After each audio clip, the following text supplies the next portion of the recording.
What is negative vector?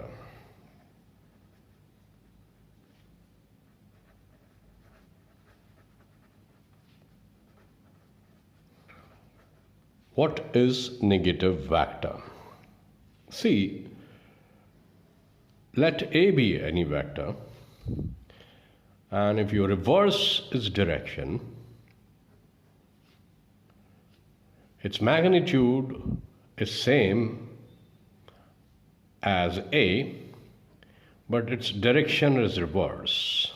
So we place a minus sign in front of the vector and it becomes a negative vector.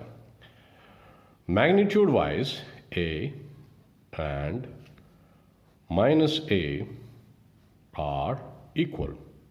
Okay, so this is a negative vector. The only thing is direction is reverse, magnitude remains same, right? Now what is displacement vector?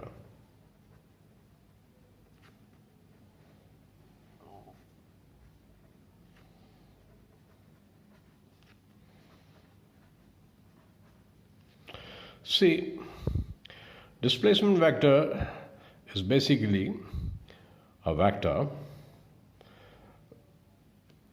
which shows the distance as well as the direction of an object moving in some reference plane. So say this is an xy plane, okay, and this is north, this is east, this is your south, and this is west. Okay, if you say an object moves, a speeding car is moving along east up to 10 kilometers, okay, and then it turns towards north and moves around 20 kilometers, okay. So here is 10 kilometers and here is 20 kilometers. So he's asking you what is his displacement from origin.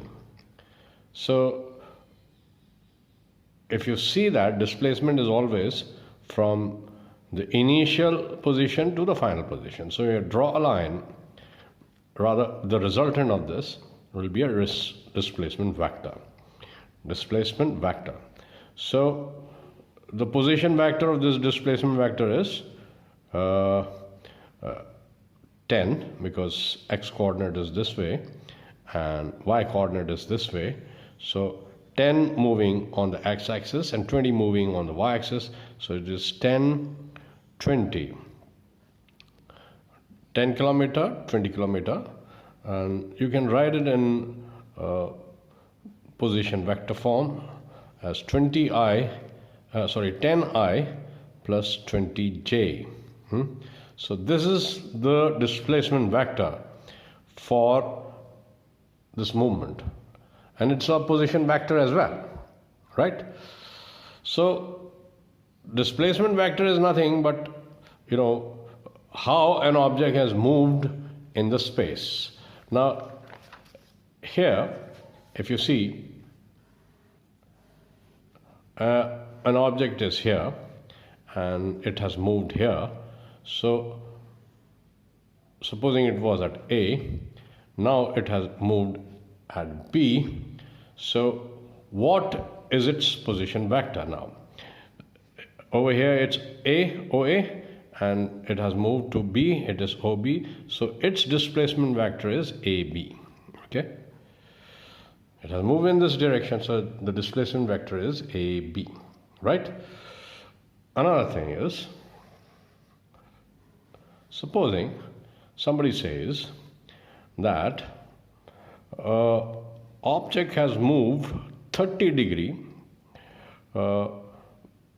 from its initial position, it has moved 200 kilometers, 30 degree east of north. Okay, so this is supposing the particle was here and it has moved 20 kilometers from, this is north, okay, and this is east, and this is west, and this is south. Supposing the particle is here, and he says the particle is moved 30 degree east of north. Now off north. So when he says off north, so that means the angle would be taken with respect to north. So 30 degree off north towards east. So you have to, this direction off north, you have to draw it upwards. Supposing he says 30 degree north of east, okay, and the particle was here. So supposing this is A or this is B, and the vector has moved 30 degree north of east. This is what he says, 30 degree north of east. So of east means it has moved 30 degree of east towards north. So it will be like this, and this is 30 degree east of north. So off north will tell you how the axis to which it is connected, and east, if it is moving towards east, so you draw like this, and if it is say north of east, you again draw it like this only, but the axis is like this, okay. So axis remains with off east or off north, okay. You draw angle like this, but it will be in this direction, it will be always upward. Now he says 30 degree west of south. So off south means here, so 30 degree here, and west of south means this is 30 degree west of south, off south. So 30 degree west of south, okay. So you understood that? So this is also kind of a displacement vector, right? So here we go. Now let's talk about yet another concept called component form of vector. I've already discussed this. Component form of vector. I have given you some insight on this, right? अब है क्या ये component form of vector? It is that when you write vector in this form, xi plus yj plus zk, okay, x, y, z are just coordinates in space. For example, we just discussed, if this is y-x plane on this point 2, 3, okay, A. So how will you write vector OA? OA can be written as 2i plus 3j. Okay.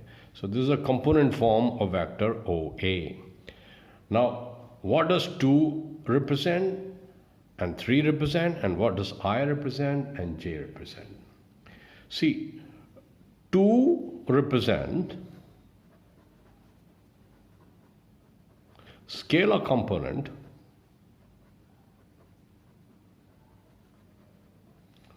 of vector I.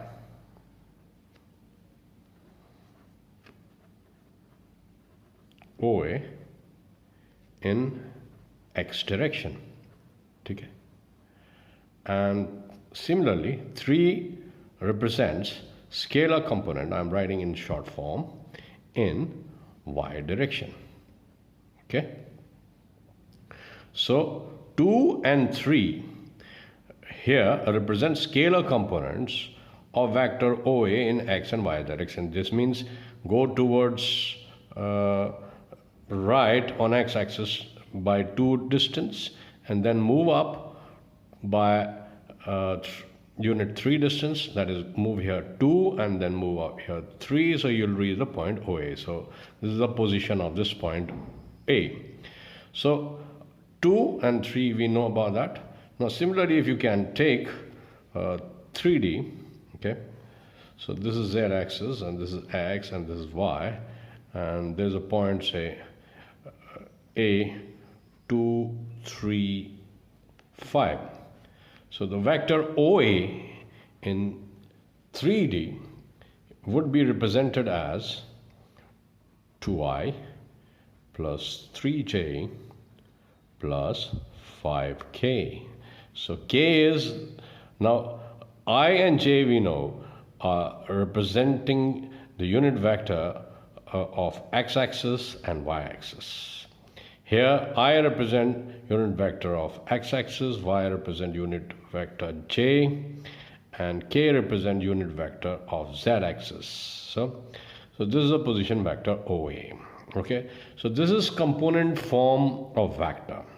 So if anybody asks you what is component form of vector, so you can very well know that you can represent any point in space 2 3 5, say example, and put I for x plus 3j plus 5k, and here you're ready, and you would have to say that it is position vector, okay, because it is with respect to origin.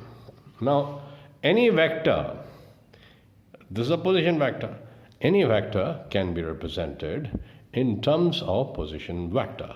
So let's see that. Any vector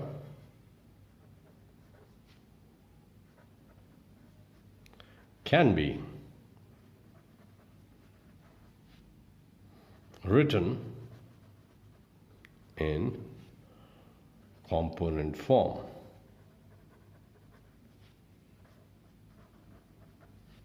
Let's see.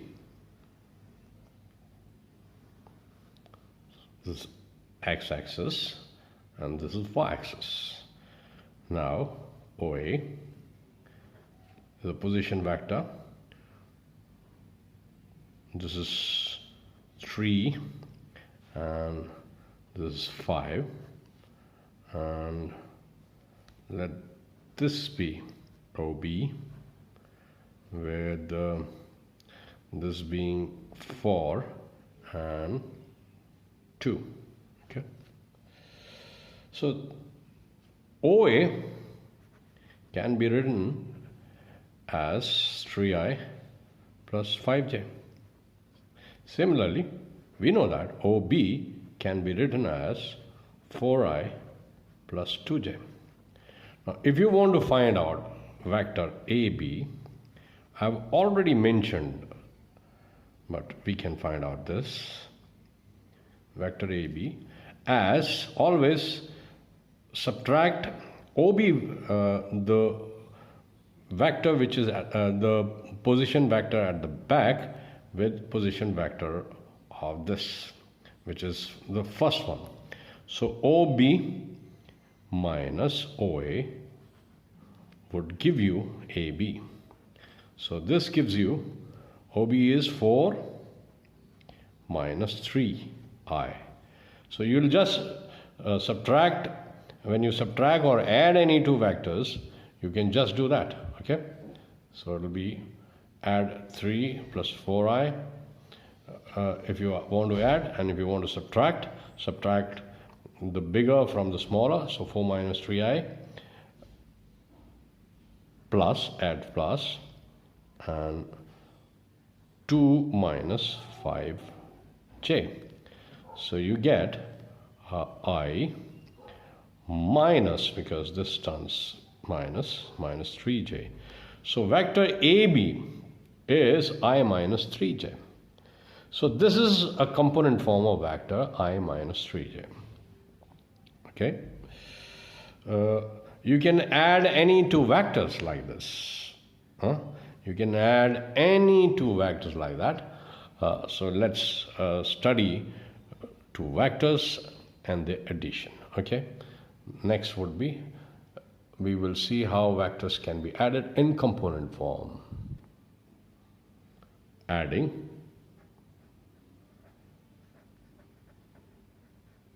vectors.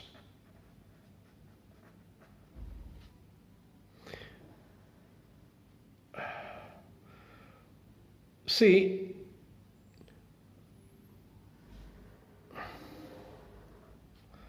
this is A, 2, 3. This is B, 5, 2. This is C,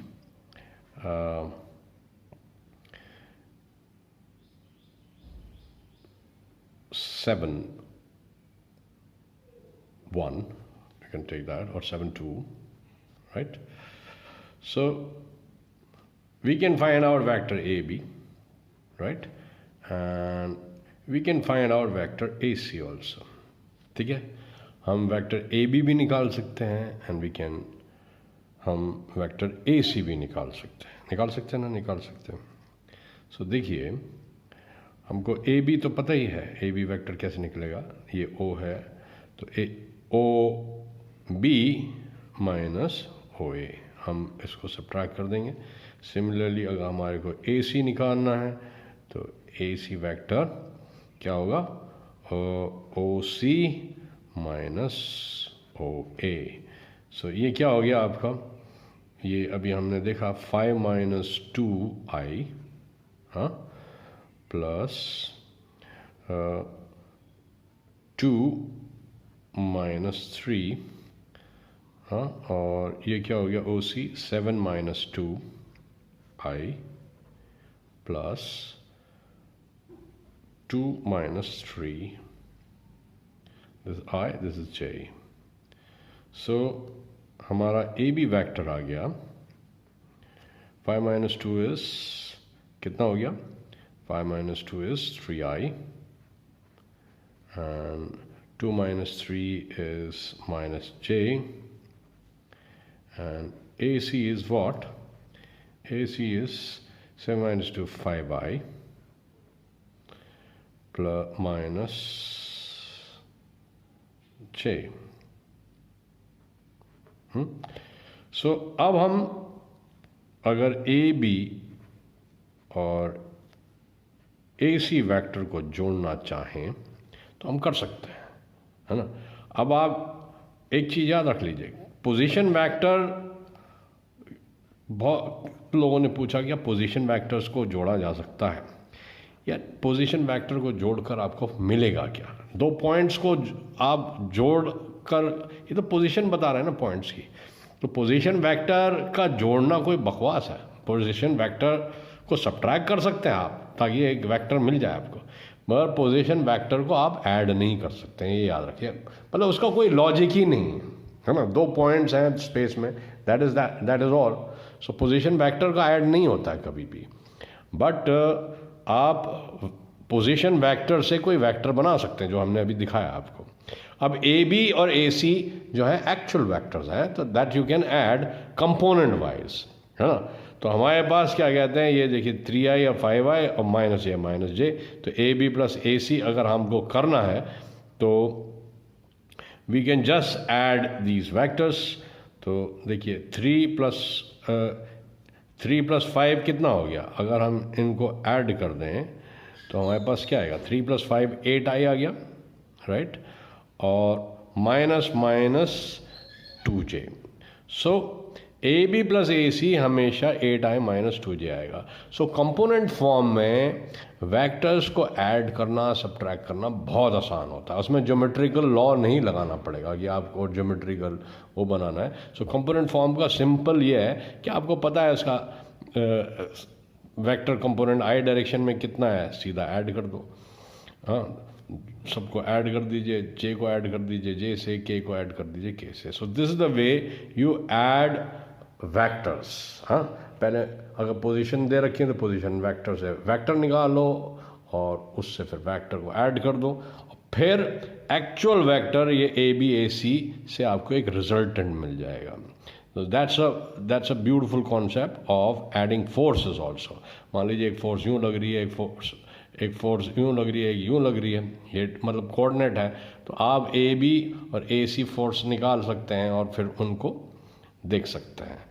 ठीक है, A B and ए सी का resultant R होगा जो कि ये है. ठीक है, adding vectors together. Thank you. So let's take some examples. कोई एग्जांपल्स लेते हैं हम. ठीक है, ये जनरली मैं एनसीईआरटी को रेफर कर रहा हूँ और उसके बाद we'll go on complex. This is a fundamental course on vectors. So first we should strengthen our basics. हमको बेसिक मजबूत करनी चाहिए, तभी हम आगे जा सकते हैं. अगर बेसिक्स मजबूत नहीं है और हम सीधे टफ प्रॉब्लम्स पे जंप करने लगें तो वो भी गलत होगा. बट अगर आपके बेसिक मजबूत हैं तो आपको टफ प्रॉब्लम्स करनी चाहिए. Definitely it will give you insight, है ना. वो कहते हैं ना, tough problems will make your mental muscles. I used to do, when I was preparing for IIT, I used to do a problem a day. You know, I used to stick and do it hard. I never gave up. I really went into it. So basically, first strengthen your fundamentals. That's what I did. Okay. I really did very good basics with me. My basics were very strong, I would say. And NCERT is one area which you should begin with. Huh? So let's say equality of vectors. Supposing this is a vector A, huh? And it's written like this: xi plus 2j plus zk.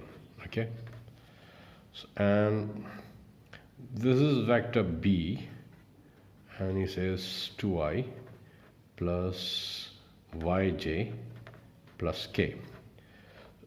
Okay,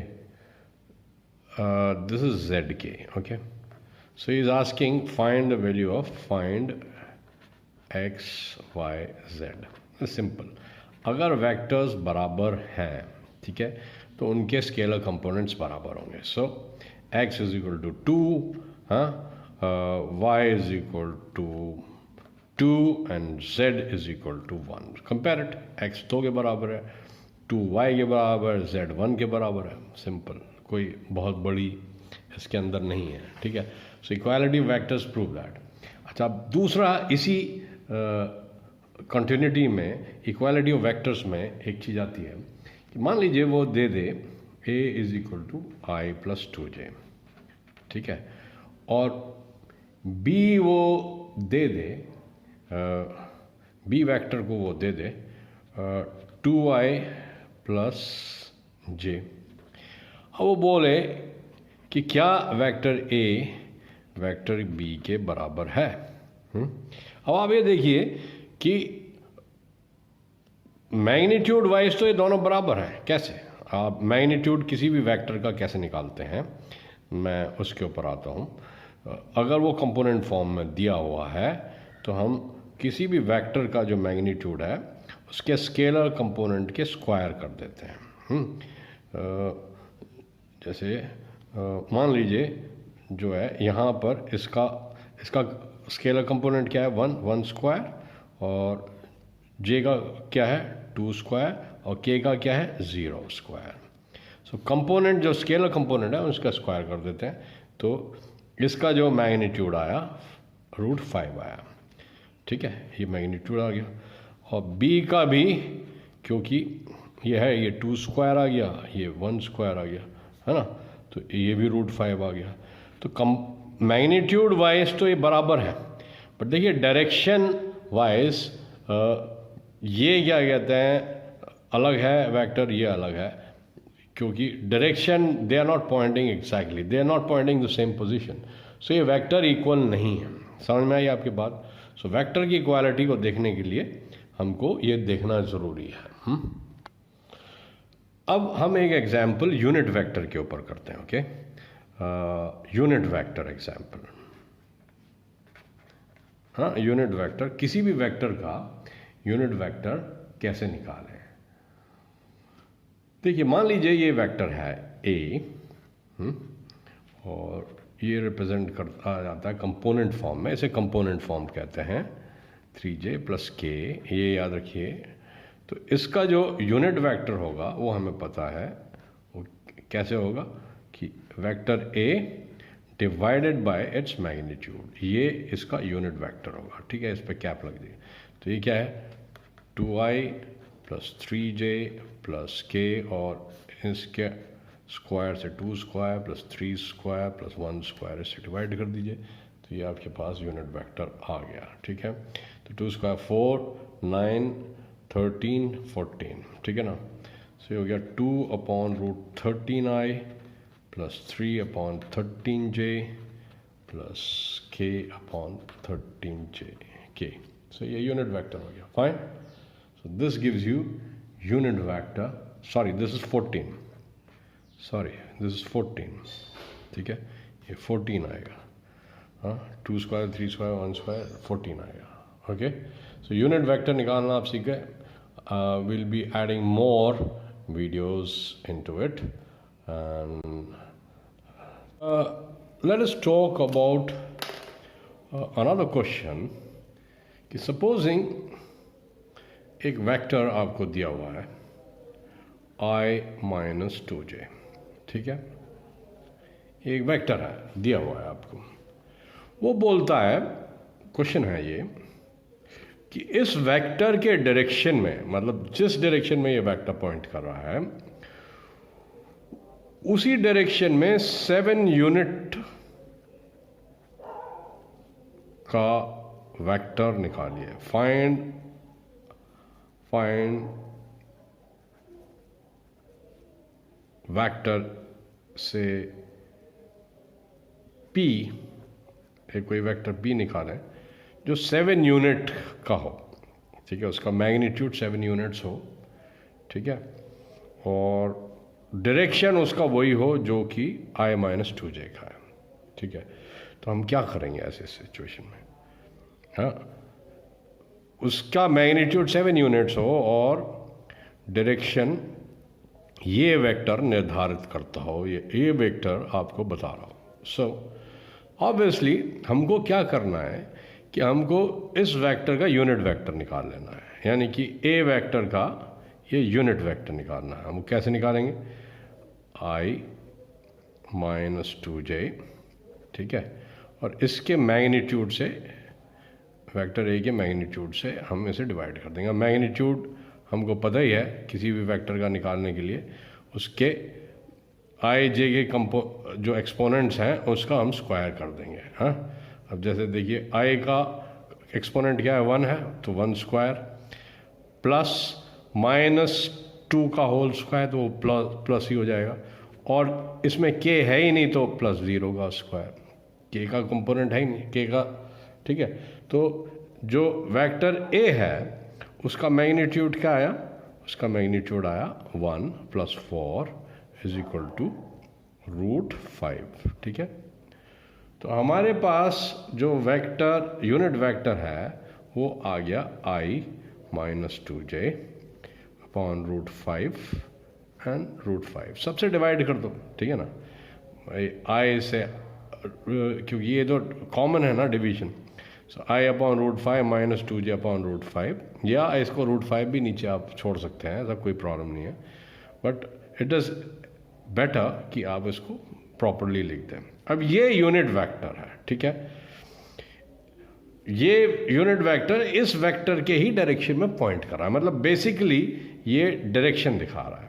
तो अब हमें इसी direction में 7 unit का vector निकालना है। तो we know कि इस वेक्टर को हम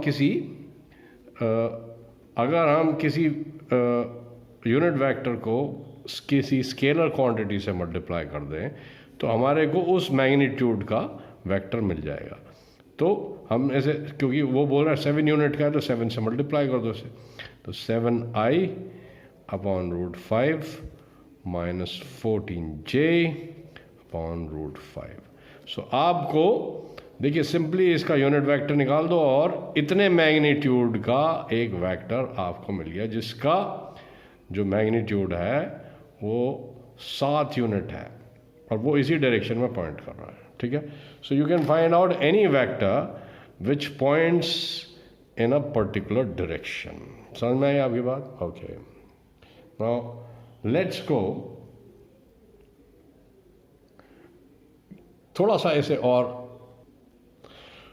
इसे और इंटरेस्टिंग बनाते हैं। मान लीजिए 2 वेक्टर्स दिए हैं अब इसने, क्या, a 2i plus 2j minus 5k, ठीक है। एक वेक्टर ये दिया और एक वेक्टर इसने ये दिया 2i plus j plus 3k।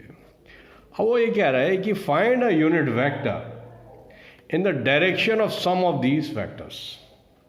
इन दोनों वेक्टर के सम का जो मतलब इन दोनों का रिजल्टेंट, यानी कि अगर हम इन दोनों को जोड़ दें तो जो इनका रिजल्टेंट आए, यानी कि कोई वेक्टर आर आए, उसका यूनिट वेक्टर निकालो। तो कोई खास नहीं है क्वेश्चन, क्योंकि मैं आपको बता चुका हूँ कि वेक्टर को ऐड कैसे करते हैं। कैसे करते हैं, देखिए आई को आई से जोड़ दो, जे को जे से जोड़ दो, के मतलब इनके एक्सपोनेंट्स को जोड़ दो, है ना। इसका कोफिशिएंट आएगा क्या है 2, इसका भी 2, इसका भी 2, इसका 1, इसका -5, इसका 3, तो इनको जोड़ दीजिए आपस में तो वेक्टर जुड़ गया। यही कंपोनेंट फॉर्म की खासियत है। सो हम क्या करेंगे, 2i प्लस 2i कितना हो गया 4i, है ना, 4i आ गया ना, और 2 प्लस 1 कितना हो गया 3j, ठीक है ना, कैप जरूर लगा दीजिए, और -5 प्लस 3 क्या हो गया -2k। तो हमारे पास जो आर वेक्टर आ गया वो a प्लस बी का ही तो रिजल्टेंट है ना। a प्लस बी का वेक्टर आपके पास ही आ गया। अब इसका यूनिट वेक्टर निकाल लो, ठीक है ना। वो यही कह रहा है ना कि इन दोनों के क्वेश्चन क्या है, इन दोनों का एडिशन का जो वेक्टर आए उसका हमें उस डायरेक्शन में हमें यूनिट वेक्टर चाहिए। तो हमने इन्हें जोड़ दिया, हमारे पास वेक्टर ये आ गया। अब इसका यूनिट वेक्टर निकालना बहुत आसान है। अब हमारे को पता है यूनिट वेक्टर क्या होता है, r cap is equal to r vector divided by its magnitude. अब इसका मैग्नीट्यूड क्या होगा बताइए भाई, इसका स्क्वायर, आई के कोफिशिएंट का स्क्वायर यानी कि 4 स्क्वायर, जे का स्क्वायर यानी कि 3 स्क्वायर, और k का कोफिशिएंट का स्क्वायर यानी कि +-2 का स्क्वायर, है ना। तो ये क्या हो गया 16 + 9 25, 25 + 4 29, है ना। तो ये 29 आ गया √29। तो क्या हुआ यूनिट वेक्टर डायरेक्शन में है आपका 4i upon √29 plus 3j upon √29 -2k upon √29। मुझे पता है, ठीक है। बस ये हो गया, ये यूनिट वेक्टर आ गया। प्लीज अब मान लीजिए एक क्वेश्चन है, इट्स अ गुड क्वेश्चन। ये आपके, मैं वैसे बता चुका हूँ इस क्वेश्चन को, बट है तो क्वेश्चन ही देखते हैं। देखिए ये वेक्टर दिया हुआ है i plus j minus 2k, ठीक है। ये वेक्टर दिया है, तो वो बोल रहा है इसके वेक्टर के डायरेक्शन रेशियोज बताओ, find the direction ratios and direction cosine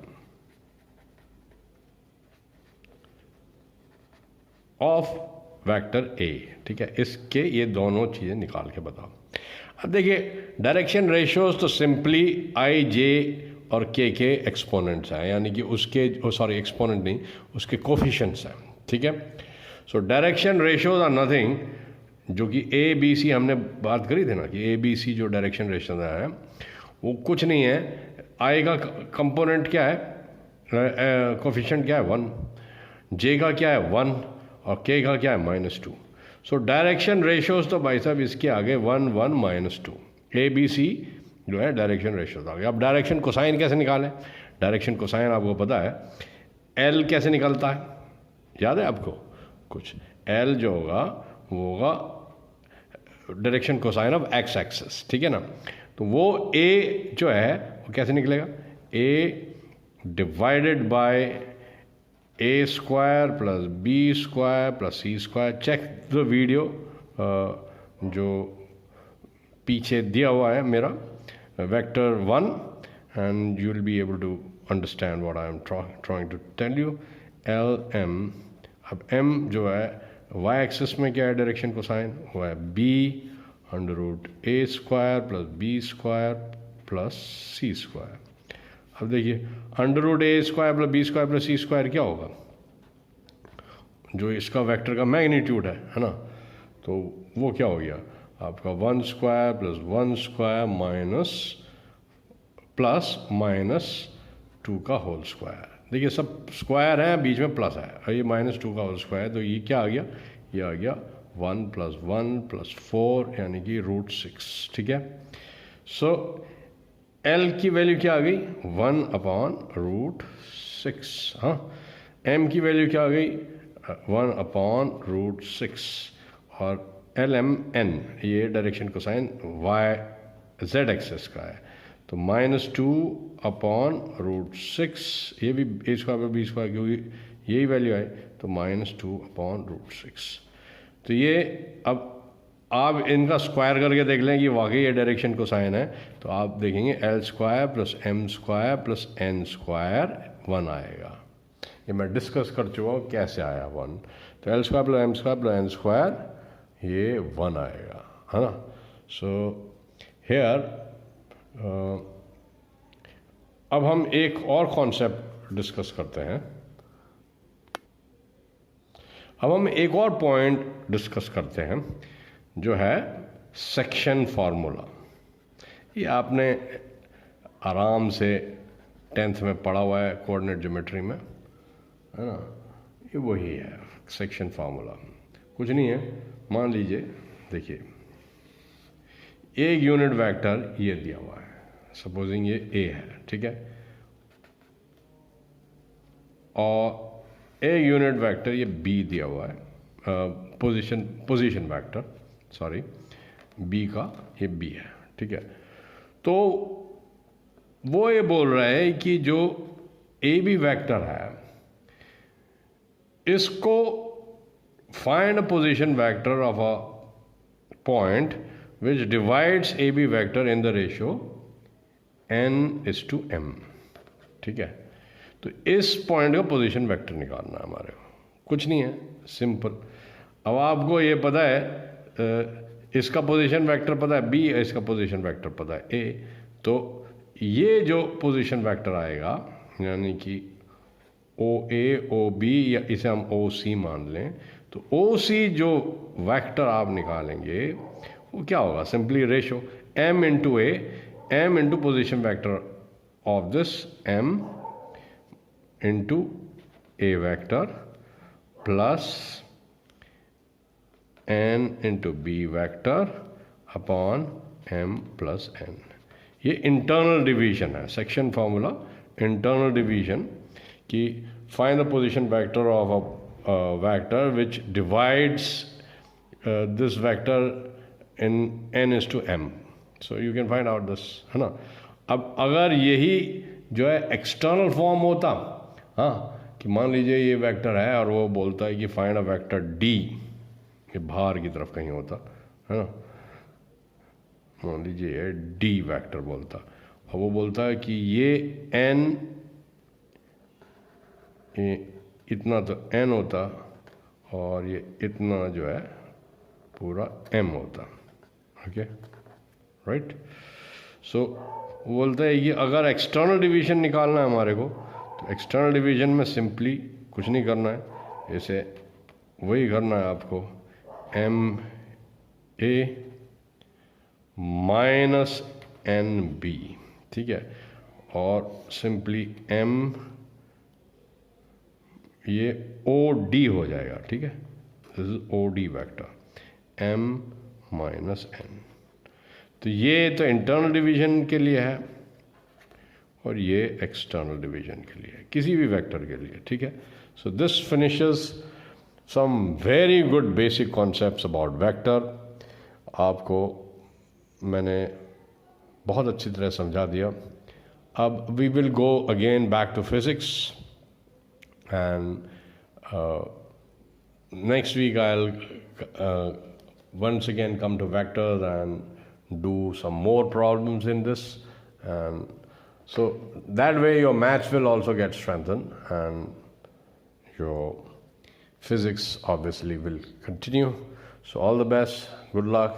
Please share this video and like it, and kindly subscribe to this channel so I can produce more better videos for you.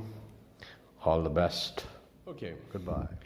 अब मान लीजिए एक question है, it's a good question. ये आपके, मैं वैसे बता चुका हूँ इस क्वेश्चन को, बट है तो क्वेश्चन ही। देखते हैं। देखिए, ये वेक्टर दिया हुआ है i plus j minus 2k, ठीक है। ये वेक्टर दिया है, तो वो बोल रहा है इसके वेक्टर के डायरेक्शन रेशियोज बताओ। Find the direction ratios and direction cosine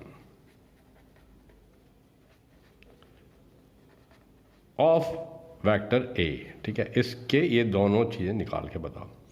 अब देखिए, डायरेक्शन रेशियोज तो सिंपली आई जे और के एक्सपोनेंट्स हैं, यानी कि उसके, सॉरी एक्सपोनेंट नहीं, उसके कोफिशिएंट्स हैं, ठीक है। So direction ratios are nothing, जो कि ए बी सी हमने बात करी थी ना, कि ए बी सी जो डायरेक्शन रेशियोज है वो कुछ नहीं है। आई का कंपोनेंट क्या है, कोफिशिएंट क्या है 1, जे का क्या है 1 और के का क्या है -2। सो डायरेक्शन रेशियोज तो भाई साहब इसके आगे 1 1 -2, ए बी सी जो है डायरेक्शन रेशियोज आ गए। अब डायरेक्शन कोसाइन कैसे निकालें? डायरेक्शन कोसाइन आपको पता है, एल कैसे निकलता है, याद है आपको कुछ? एल जो होगा वो होगा direction cosine of x axis, ठीक है ना। तो वो ए जो है वो कैसे निकलेगा, a divided by a square plus b square plus c square. Check the video जो पीछे दिया हुआ है मेरा, vector 1, and you will be able to understand what I am trying to tell you. L m, अब m जो है Y axis में क्या है डायरेक्शन कोसाइन, वो है b under root a square plus b square plus c square. अब देखिए, under root a square plus b square plus c square क्या होगा, जो इसका वेक्टर का मैग्नीट्यूड है ना। तो वो क्या हो गया आपका 1 स्क्वायर प्लस 1 स्क्वायर प्लस -2 का होल स्क्वायर। देखिए, सब स्क्वायर है, बीच में प्लस है, और ये -2 का होल स्क्वायर, तो ये क्या आ गया, ये आ गया 1 + 1 + 4 यानी कि √6, ठीक है। सो एल की वैल्यू क्या आ गई, 1/√6। हाँ, एम की वैल्यू क्या आ गई, 1/√6, और एल एम एन ये direction cosine y z axes का है, तो -2/√6, ये भी ए स्क्वायर बी स्क्वायर क्योंकि यही वैल्यू है, तो -2/√6। तो ये अब आप इनका स्क्वायर करके देख लें कि वाकई ये डायरेक्शन कोसाइन है, तो आप देखेंगे l square plus m square plus n square 1 आएगा। ये मैं डिस्कस कर चुका हूँ कैसे आया 1, तो l square plus m square plus n square ये 1 आएगा, है ना। सो हेयर अब हम एक और कॉन्सेप्ट डिस्कस करते हैं। अब हम एक और पॉइंट डिस्कस करते हैं जो है सेक्शन फार्मूला। ये आपने आराम से 10th में पढ़ा हुआ है कोऑर्डिनेट ज्योमेट्री में, है ना। ये वही है सेक्शन फार्मूला, कुछ नहीं है। मान लीजिए, देखिए एक यूनिट वेक्टर ये दिया हुआ है, सपोजिंग ये ए है, ठीक है, और ए यूनिट वेक्टर, ये बी दिया हुआ है, पोजीशन वेक्टर, सॉरी बी का ये बी है, ठीक है।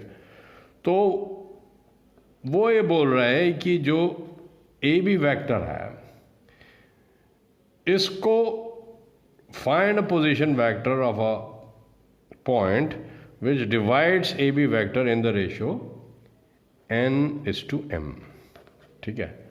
तो इस पॉइंट का पोजीशन वेक्टर निकालना है हमारे को, कुछ नहीं है, सिंपल। अब आपको ये पता है इसका पोजीशन वेक्टर पता है बी, इसका पोजीशन वेक्टर पता है ए, तो ये जो पोजीशन वेक्टर आएगा यानी कि ओ ए ओ बी, या इसे हम ओ सी मान लें, तो ओ सी जो वेक्टर आप निकालेंगे वो क्या होगा, simply ratio m into a, m into position vector of this m into a vector plus n into b vector upon m plus n। ये इंटरनल डिवीजन है, सेक्शन फॉर्मूला इंटरनल डिवीजन कि find the position vector of a vector which divides this vector in n/m, so you can find out this, है ना। अब अगर यही जो है एक्सटर्नल फॉर्म होता, हाँ, कि मान लीजिए ये वेक्टर है और वो बोलता है कि फाइंड अ वेक्टर d, ये बाहर की तरफ कहीं होता है ना, मान लीजिए d वेक्टर बोलता, और वो बोलता है कि ये n, ये इतना तो n होता और ये इतना जो है पूरा m होता, ओके, राइट। सो बोलता है कि अगर एक्सटर्नल डिवीजन निकालना है हमारे को, तो एक्सटर्नल डिवीजन में सिंपली कुछ नहीं करना है, इसे वही करना है आपको, m a minus n b, ठीक है, और सिंपली m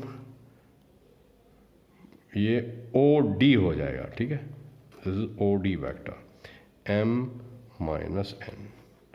तो ये तो इंटरनल डिवीजन के लिए है और ये एक्सटर्नल डिवीजन के लिए, किसी भी वेक्टर के लिए, ठीक है। So this finishes some very good basic concepts about vector. आपको मैंने बहुत अच्छी तरह समझा दिया।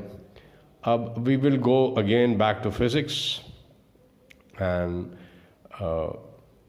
next week I'll once again come to vectors and do some more problems in this, and so that way your maths will also get strengthened and your physics obviously will continue. So all the best, good luck. Please share this video and like it, and kindly subscribe to this channel so I can produce more better videos for you. All the best. Goodbye.